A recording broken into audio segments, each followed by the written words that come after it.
જય કોળી સમાજ. જમ ઢીલા પડી ગયા ખાવાનું છે હવે આપણે બીજું નામ શું છે જય જય કોળી સમાજ નાથ ગંગાની આજે આપણે વૈશ્વિક મુકામે સમાજના બંધારણ અને સુધારણ માટે આપણે આજ એકત્રિત થયા છીએ. આપણું આજ મહાસંમેલન આજ ભેગું થયું છે અને સમાજના હિતની બધાએ વાત ચર્ચા વિચારણા કરી અને સમાજના બંધારણમાં નાનો મોટો ફેરફાર કર્યો છે. કોઈ લાંબો ફેરફાર કર્યો નથી. શું કામ નથી લાંબો ફેરફાર કર્યો? કારણ કે બધાને બધી ખબર છે.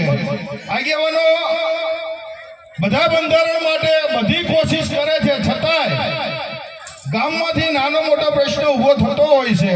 એટલે આપણે જે સોનાના ભાવ હોય એ બાબતે 5 તોલાની જગ્યાએ 2.5 તોલા કર્યું.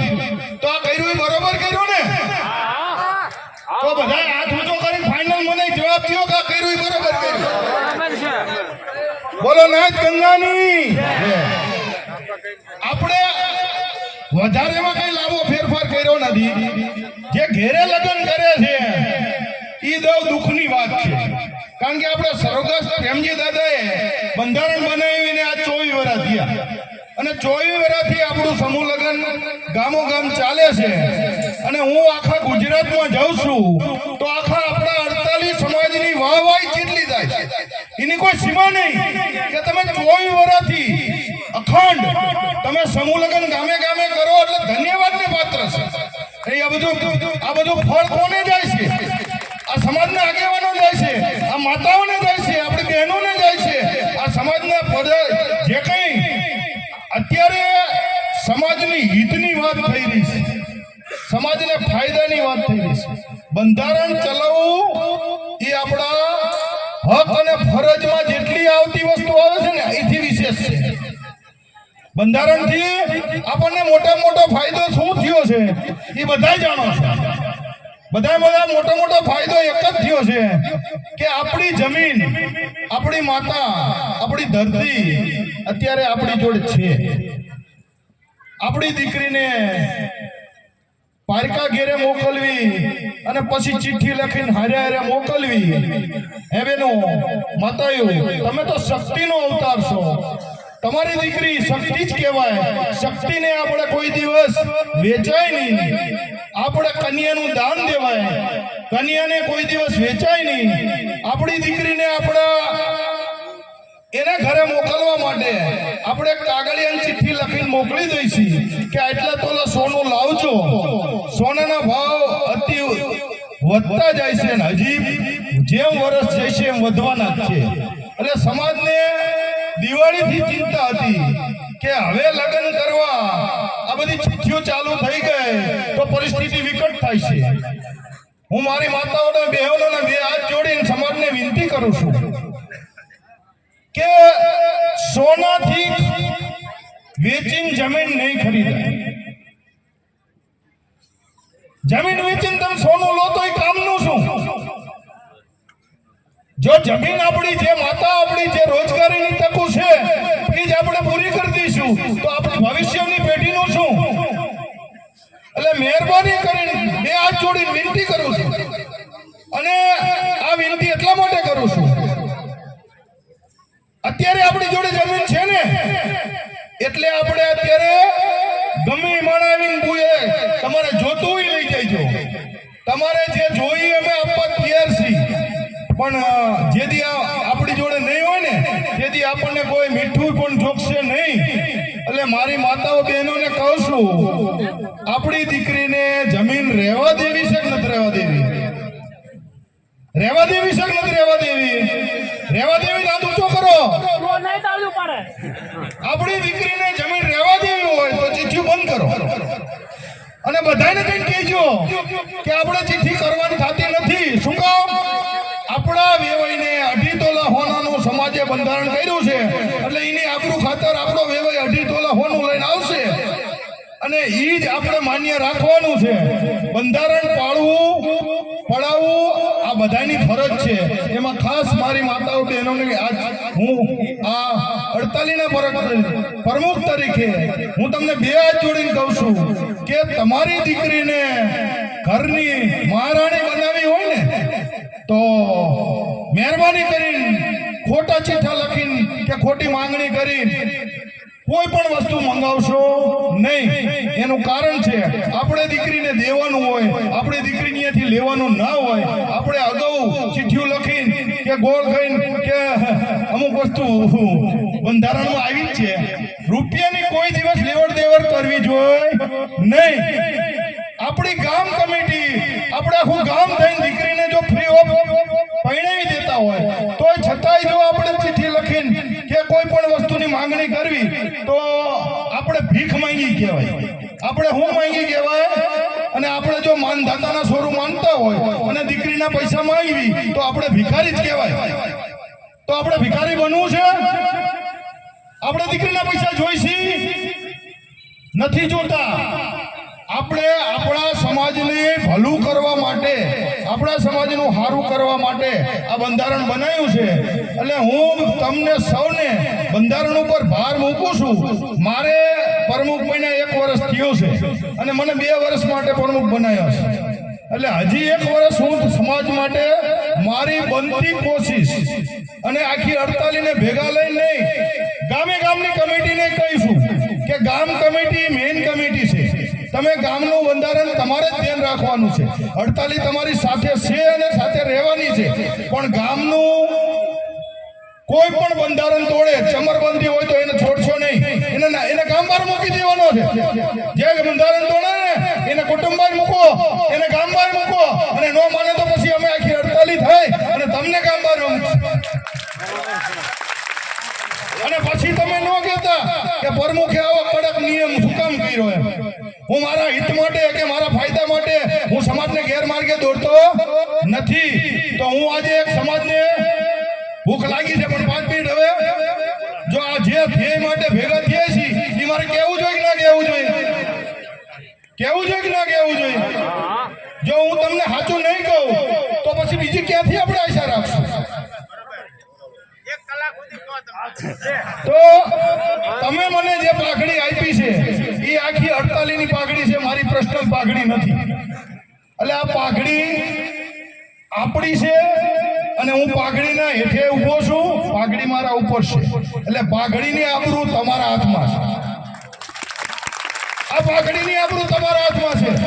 આ પાઘડી બેરી છે ને, આ પાઘડીની આબરૂ તમારા હાથમાં છે. આપણું બંધારણ પાળવું, આગળ વધવું એ આપણી ફરજ છે. જો આજ આપણે સમાજનું હિત ઈચ્છતા હોય ને તો આજે આપણે સોગંદ લેવા છે. અને આજ સોગંદ લઈને એ કેવું છે કે હું મારા બોલવાનું મારા રે હું મારા અંગત ફાયદા માટે કે સ્વાર્થ માટે હું મારા ભાઈઓનું, હું મારા કુટુંબનું કે મારા ગામનું કે મારા સમાજનું હિત નહીં કરું. આપણે પોતાના સ્વાર્થ માટે કોઈનું હિત કરવું જોઈએ નહીં. આપણે પોતાના સ્વાર્થ માટે કોઈને બલિ ચડાવાય નહીં. રહી વાત નાની મોટી, ભગવાને બધાને અત્યારે બધું સુખ આપી દીધું છે.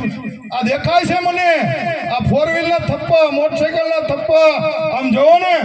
ધન્ય છે વસવેલિયા ગામની ધરતીને અને શ્રેણી કમિટીને કે તમે જોવો જેવી સગવડતા કરી. હે એટલે સમાજ માટે કંઈ પણ દેવાનું થાય ને તો પ્રેમથી, દિલથી. તમે જાજુ ના આપી તો કઈ નહીં. 1 દિવસની રોજગારી આપી શકો ના આપી શકો? હે સમાજ માટે તમે 1 દિવસની રોજગારી આપશો એવું મને ખાતરી આપો કે અમે 1 દિવસની રોજગારી મારા સમાજમાં વાપરશું. હાથ ઊંચો કરીને નક્કી કરવું છે. જે શિક્ષણ કાર્યમાં વપરાય છે સમાજના હિત માટે વપરાય છે. હરેકને કહું છું આજ આપણી 48 ગામની 5 બુક આ ચાલુ થઈ છે અને એ 5 વીકનો હિસાબ આપણા બેંકથી રાખવાનો છે. આપણી 37,000 રૂપિયાની અત્યારે બેલેન્સ કમિટલા 48 ના ખાતામાં પડેલી છે.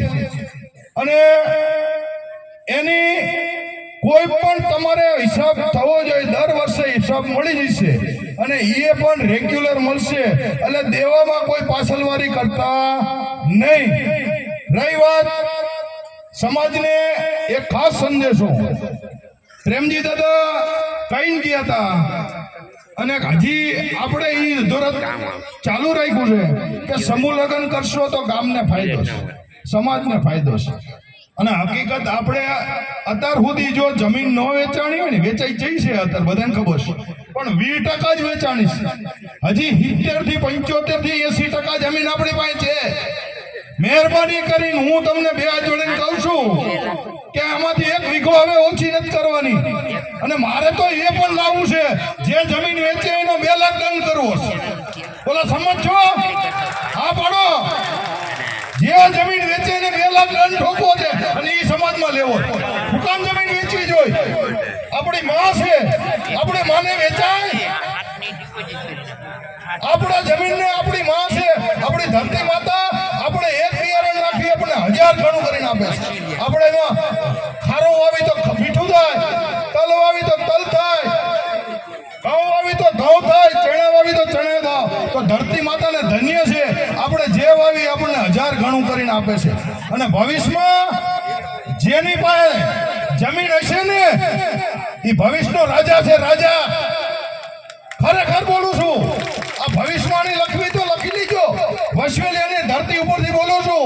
જેની પાસે જમીન હશે એ ભવિષ્યનો રાજા કહેવાય છે. એની પાસે માણસો પગ પકડવા ન આવે તો મને યાદ કરજો કે વસવેલિયાની ધરતી પર પ્રમુખ શું બોલ્યા હતા. જમીન વધવાની નથી, સંખ્યા આપણી દિવસે દિવસે વધવાની છે. એટલે ભાગલા પડશે. ખારું મીઠું કડવું બધું સમાવી લેજો, સહન કરજો, જતું કરજો. કોઈ ઘડીને ગાંઠે ન બાંધતા. ઘડીને ગાંઠે બાંધશો તો આપણી છે એ ઓછી થવાની જ છે. એટલે મહેરબાની કરીને કોઈએ શું કર્યું ખરાબનો દાખલો ન લેતા, સારું કર્યુંનો દાખલો લઈને આવજો. સમાજ તમારી હારે છે, પણ ખરાબનો દાખલો લઈને સમાજમાં ન આવતા મહેરબાની કરી. હકીકત કહું છું, સમાજ સારો જ છે. સમાજ જો એક પગે ઉભો રહેતો હોય તો સમાજની હિત વારે કરવી જ જોઈએ. તો મહેરબાની કરી બે હાથ જોડીને કહું છું કે જમીન નહીં વેચવી એવા આપણે સોગંદ લેવા છે. હું આજથી સોગંદ લઉં છું કે મારી આ ધરતીને હું કોઈ પણ સંજોગે વેચીશ નહીં. આવું તમારે બોલવું પડશે. એનું કારણ છે જમીન આપણી પાસે હતી જ નહીં. દલાલો ગમે એટલા હોય, મારે વેચવી જ નથી તો શું? દલાલો 150 આવે, 1000 આવે, એના ફાયદા માટે આવે છે. હોના મતલબ માટે આવે છે. મેં સોગંદ લેવરાય હું મારા પોતાના સ્વાર્થ માટે હું સમાજનો ઉપયોગ નહીં કરું, ભાઈઓનો ઉપયોગ નહીં કરું. તો હું સમાજને કહું છું કે આપણે જો ખરેખર આગળ વધવું જ હોય તો આપણા દીકરીને ભણાવો, પેટે બાટા બાંધો, મજૂરી કરવી પડે તો કરો, મહેનત કરવી પડે તો કરો, પણ આપણા દીકરાને ભણાવો. જેથી આપણો દીકરો ભણશે તો આખા ગામનું સારું કરશે. એક અધિકારી બેઠો છે ને, હું ભવિષ્ય જોવા માંડું. આજ અમે આપણા બધા ધોરાબાલ વાળા કાલ વયા જવાના. જેનો જન્મ છે એનું મૃત્યુ ફાઇનલ છે, સનાતન સત્ય છે. અને આપણે જન્મ મરણ અને પરણમાં ખોટા ખર્ચા કરવાનું બંધ કરી દઈએ. આ બંધારણનું મુખ્ય ધ્યેય આ છે. આ સનાતન સત્ય છે. જન્મ લીધો એટલે આપણે એનું પરણાવવાનું ફાઇનલ છે, અને પરણાયા પછી વૃદ્ધ થઈને એનું મરણ પણ ફાઇનલ છે. પણ હું એક કહું છું, આ બધા સાધન ઊભા છે ને એ મારી ગૌરવની વાત છે. પણ જેને સાધન લીધા એને કહેજો કે ફરજિયાત વીમો લાયસન્સ રાખે. હો મારા બાપ, આ એક સામાન્ય વસ્તુ છે. મારી પાસે 18 કેસ આવે છે. અમારે હવે આનો વીમાનું નથી, આને લાયસન્સ નથી, આનો વીમો પાકે. એટલે હું ઘરની પેઢીઓ છે આપણી, નો પાકે. પછી આપણી પાસે રોવા સિવાય કઈ રહેતું નથી. એટલે ભવિષ્યની ચિંતા કરો, ભવિષ્યનું આપણું હિત ઈચ્છો તો ભવિષ્ય આપણું ઉજળું થાય. અને ભવિષ્યની ભૂતકાળ બધું ભૂલવું પડશે. ભૂતકાળમાં શું હતું, કેવું હતું એ બધાને ખબર છે. હાડા પ્રતાપ નર્મદા મૈયાના અત્યારે આપણે 3 સિઝન લઈ ગયા છે. આપણે ઘણું પકાવી છે, 1.5 થઈ ગયા, ભૂખ લાગી ગઈ. એટલે પહેલા તો મારી માતા અને બહેનોને જમવા જવાનું. આપણે ખોટી ઉતાવળ ન કરતા. વિશેષમાં આ પિન્ટુભાઈને મારો. આજથી આ બંધારણનો અમલ છે એટલે મહેરબાની કરીને કોઈ ચિઠ્ઠા લખ્યા હોય તો બેવાઈને ફોન કરીને કહી દેજો કે ભાઈ આજનું બંધારણ અમને સૌને માન્ય છે અને અમારે આ માન્ય રાખ્યા પછી તમને જે બંધારણના સમાજના નિયમ પ્રમાણે જ વર્તવાનું છે. ડીજે બધું બંધ છે, ખોટા નાટક કરવા નહીં. હું 1-2 મિનિટ લઈ લઉં પછી આપણે વાણીને વિરામ આપશું. મારે કેવું છે એટલે કહી જ દેવા દો. રામ ભગવાનના લગ્ન થયા તારે ખાલી વરમાળાથી થયા છે. આમાં કોઈ ના પાડે મને તો આપણે ભગવાન તો વિશેષ તો હી નહીં ને. જો એમને કીધી ખોટા ખર્ચા નહોતા તો આપણે આ ખોટા ખર્ચા 20-25 વર્ષથી નથી થયા છે. પહેલા નહોતા, પહેલા તો બધું માંગીને ચલાવતા હતા. મારા વખતમાં જેટલું માંગીને હાલ્યું હતું આ બધા ધોળાબાળ વાળાને બધું માંગીને જ પૈણાઈ લીધા છે. હકીકત બધાને ખબર જ છે પણ અત્યારે ભગવાને થોડીક 2 પૈસાની મૂડી થઈ છે. કઈ વાંધો નહીં, સુખી થવા જોઈએ, ધંધો કરવો જોઈએ પણ આપણે યોગ્ય જગ્યાએ બચત કરશું, યોગ્ય જગ્યાએ વાપરશું અને સાચી જગ્યાએ વાપરશું. આપણા સમાજનો કોઈ પણ હાકલો પડે, ક્યાંય પણ મીટિંગ હોય એટલે હું એમ કહું છું કે આંખ ઊંકીને આવજો. સમાજમાં આવશો તો સમાજમાં તમને કંઈક જાણવા, જોવા, સમજવા મળશે અને એ આપણા હિતમાં હશે. સમાજ કોઈ દી કોઈનું હિત કરતો નથી કારણ કે સમાજ એ 5 કે 25 આયતમાં ભેગા થાય ને એટલે એને પંચદેવ કહેવામાં આવે છે. એટલે આ બધા આત્માની મારા તરફથી જે આત્મા રહ્યા ને આ બધાની અંદર બેઠો છે, બધાની અંદર બેઠો છે. એટલે હું ખાસ કહું છું તમે કોઈ પણ બંધો તોડતા પહેલા પોરાના આત્માને પૂછજો કે મારે આ કરાય કે ન કરાય. તમારો આત્મા કે તો કરજો, તમારો આત્મા ના પડે ના કરજો. હું પરમધામથી આવ્યો છું, બોલો હું પરમધામથી આવ્યો છું, હું આત્મા છું, પરમધામથી આવ્યો છું અને પાછો પરમધામ જવાનો છું. આ ધરતીના તમે ને હું બધા મહેમાન છી, મહેમાન. આ કણ માલિક કોઈ નથી. આ બધા કોઈ એમ કહેતા ને કે હું માલિક છું. આ કોઈ અમરપાટો લઈને આવ્યો નથી અને અમરપાટો અહીં ચાલવાનો નથી.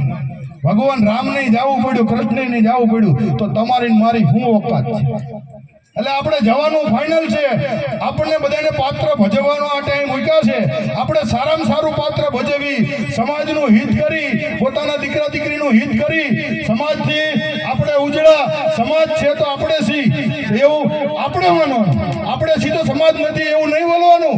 સમાજ છે ને એ હાથી છે અને ગામ છે હાથીનો પગ છે. ગામ ધારઈ કરે, સમાજ ધારઈ કરે એટલે આપણે સમાજના હિતની વાત કરશું. જો નાના મોટા ગામમાં એકાદા 2 ડફોળ નીકળે ને તો એને જવા દેજો, એના એને માથાટોક ના કરતા. પણ આપણે જેટલા ડાયા છીએ ડાયા રહેજો. વિશેષ કઈ કહેતો નથી. મારા સમાજ આજ જે આવ્યો એક આંકડે આવ્યું તો બધાને મારા 2 હાથ જોડી નમસ્કાર, પ્રણામ, પ્રણામ. જય ભગવાન, જય જય કોળી સમાજ. પેલા